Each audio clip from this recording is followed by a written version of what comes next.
Alright, so the purpose of this tutorial is just an introduction to WhiteBox Learning, which we will be using for dragster design in 8th grade classes and in TSA.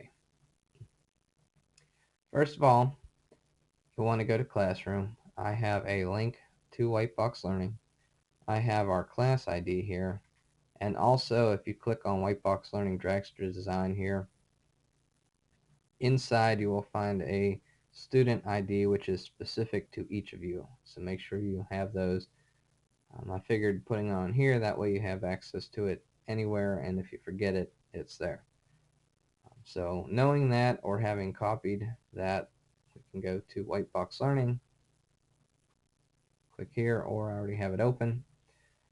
In here, click on Dragster. That's how you'll get to the section where you actually log into the program. So I'm going to put in my login. Class ID for any of my classes or for TSA, it's 1131. If you have Mr. Longenecker or someone else, it's going to be a different number. Alright, our welcome screen. So first of all, following our engineering design process, as we typically do in tech class, we need to know our problem. Should have went over this already unless you're getting a head start, but our problem is you're trying to create the fastest dragster possible that meets the specifications for this specific school year. That being said, our next step is research. We're always going to start off with research. This is opened properly. Sometimes people think it didn't load. That's what you should see. On the left here we have a toolbar with background quiz, and you can see what's in here, but we're going to start with background. The information in here, speed on land, we have systems thinking. If you're in the 8th grade class, the class is technological systems. This is going to break down any land vehicle into their subsystems, and here they are. So take some time, read through this. Just want to clarify, nothing here is for busy work. We do not do that. That's not how we work in tech. Truly take the time to read through everything in here. It's going to take you a while, probably usually about a period and a half. If you're not quite as quick at reading, maybe 2 periods. It shouldn't take any longer than that, but it will save you time in the long run putting the time in up front. So again, just looking through here, we got power, suspension, guidance, control, structure, support, and kind of tying everything together here. Over on the left, once you're done with this, I would not go straight down this list, and you'll see why shortly. Down below is next and previous. Go to next down here. There is a short quiz dealing with the background information that you just read. Take your time on that. There's going to be 3 little quizzes like this built into the program. What we're going to do in class is take all 3 of those, lump them into one grade, and put them in the grade books as a quiz grade. So please take your time and do well on these. What we will do one time, and this could be on one quiz or multiple quizzes on here, but we'll do this one time, is if you do poorly on one, we'll wipe out the grade and you can retake it. That's up to you. You'll have to see your teacher about it, but that is an option. Again, once you're done, go to next. Specifications. This is extremely important to this project. Okay? The specifications, there's a lot, dealing with the body, dealing with suspension, power, control. Notice the minimum and maximum tolerances for a lot of these. What that is, is exactly, I guess, what it says. It's your minimum maximum tolerances. But if you're off by 1 millimeter over or under the minimum or maximum, it's considered out of spec or not meeting the specifications. If you're in TSA, that will result in disqualification of your project. If you're in class, it's going to result in a fairly substantial point deduction on your grade. Take your time, Make sure it's in spec on the program. It's extremely easy. We'll look at that later in a different tutorial. When you're actually making your project, that's when people normally knock them out of spec. You need to be careful. So you just have to pay attention to what you're doing, take your time, and be careful. So take a look over those. When you're done, go to next. This little tutorial that just popped up, user interface tutorial, that is why I do not want you going down the buttons on the side. That will not appear over here. That's why we want to use the next button. Do not just read through this. This is popping up to show you how the interface works on this program. Read through it. However, as you're reading through it, it's going to tell you to do some things. Click on some buttons, go to the engineering area, do some different stuff. Do it. Don't just read it. Once you're done with that, go to next. Modeling tutorial 1 pops up. Now we're really starting to use the interface. So again, don't just read it. It does you no good. Work through it. That's why it is a tutorial, just like you're listening to now. Once you get through that, go to next. Excuse me. Newton's second law of motion. If you have not gotten to this point in your 8th grade science class yet, you will be getting there. You'll just be a little bit farther ahead of everyone else. Newton's second law is the law of inertia. That has a great deal to do with how our cars work.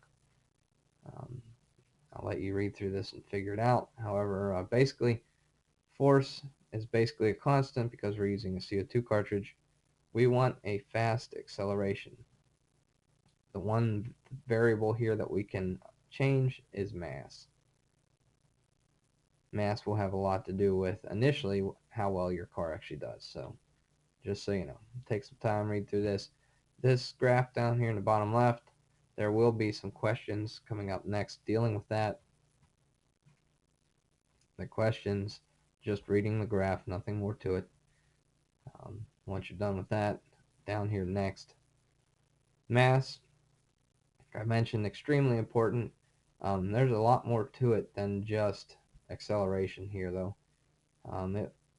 Center of mass, and you'll see this up next in a tutorial, but this will affect it really will affect the performance of your car, stability of your car, momentum of your car. Once that short little burst from the CO2 car runs out, it will affect how well it keeps moving. So read through this carefully. Once you're done, go to next. Some questions dealing with mass. All you're doing here is plugging in information into this formula. If you're using a Chromebook, probably have an app with a calculator. If you're on one of our computers, on the keyboard there is a calculator button. It looks like a little calculator. Or if you have a calculator, and if you don't, if you prefer an actual calculator, come see your teacher. Once you're done, go to next. Mass analysis tutorial. Take your time, work through this. So you can see they do have a mass analysis tool in the program, which if you know what you're doing and work with it and experiment with it, can be extremely useful to you as a designer, as an engineer. Again, when you're done, next. Cartridge forces. Pretty straightforward. I'd read through it quickly, show you how that cartridge works, but a lot of questions we get about how we puncture the cartridge. Our track does that safely for us. This is not something you want to try without the track. It would not be safe. That people want to try things at home, not a good idea unless you make basically make a little track that would run it safely, but otherwise not a very safe thing to try and puncture this on your own. Don't do it. When you're done, next. Resistive forces or friction forces here. Initially, mass is your main concern. Once you get through mass, friction and drag will be your next most important things to worry about here. Really understanding this, grasping this, and working with this will be the difference between a good car and a great car. Basically, the more friction you have, the more it holds your car back. Think of jumping back to 6th grade with rockets. We're getting, more drag, more of that resistance that we don't want. That is a problem. A lot of times our first, second place, third place cars tend to be within a few thousandths of a second of each other. So little things really truly matter with this project. 7th grade, if you made rubber band cars, friction forces played into it. Drag did not. They were moving way too slow to worry about it. So anyway, read through here, take your time, really try to grasp what they're telling you. I can always do additional research if you'd like. When you're done, go to next. Another tool we have built into the program. That's why we really like this program at school. They've really thought it through and have some very nice features to it that we didn't get when we did this by hand or when we just used a straight CAD program. As all the other ones work through this, you will need to record some information here. It's going to have you make changes and then compare what has happened is what's going on here. But once you're done with that, next, drag. Again, extremely important. These cars are moving anywhere from usually from about 50 to 60, 65 miles an hour. Drag matters. Again, last year, a 7th grade project, the cars moving probably 2 to 4 miles an hour didn't matter. 50, 60 miles an hour, it's extremely important. So take your time here. Again, if you have questions, please ask. All good information.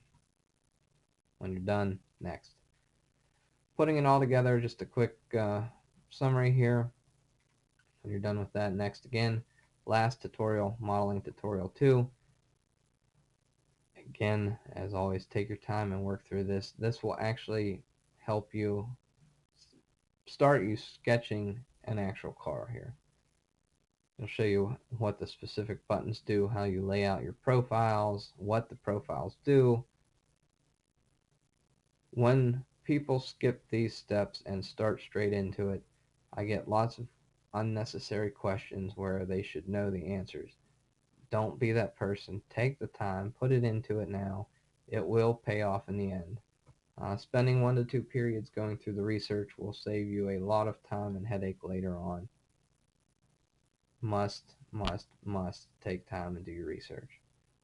When you're done with that, there's nothing up next, so all you need to do is close it. I'm going to go over to engineering. This may lag a bit, especially at school with school internet. At home, it may run a little faster here.